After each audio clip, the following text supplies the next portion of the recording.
ভয়ঙ্কর বিপদের মুখে ছুটি। হ্যাঁ বন্ধুরা, নতুন পর্বতে দেখতে পাওয়া যায় প্রমোটারের বোন আর ঝুমকির নিষ্ঠুর হাসিতে আজ কেঁপে উঠল গোডাউনটা। দুহাত বাঁধা অবস্থায় ছুটি যখন যন্ত্রণায় চিৎকার করে বলছে, কেন আটকে রেখেছো আমাকে, ছেড়ে দাও বলছি। এ কথা শুনে প্রমোটারের বোন এবং ঝুমকি হাসতে থাকে আর বলতে থাকে, তুই আজ এখানেই শেষ হবি, তোর মরার খাট সাজাবে ওই রায় পরিবার। তখন ঝুমকি নিষ্ঠুর হাসি হেসে রিমোটটা চেপে তাপমাত্রা আরও কমিয়ে দেয় সেই গোডাউনের। তবে করকরে ঠান্ডা ধোঁয়া বেরোচ্ছে ঘর থেকে। সেই ঠান্ডায় তো ছুটি কাঁপতে কাঁপতে একেবারে নিস্তেজ হয়ে বরফের মতো ঠান্ডায় মেঝেতে লুটিয়ে পড়ে। ঠিক তখনই ঝড়ের বেগে বাইক নিয়ে হাজির হয় অভি এসে দরজা ভেঙে বাইক নিয়ে ভেতরে ঢুকে পড়ে।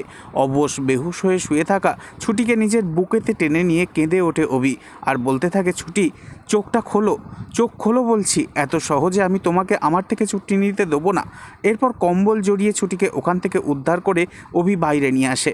তবে কি এবার ভালোবাসার টানেই ঝুমকিদের পাপের সাম্রাজ্য ধ্বংস করবে অভি? নেক্সট আপডেট জানতে এক্ষুনি সাবস্ক্রাইব করে আমাদের সাথেই থাকবেন। ধন্যবাদ।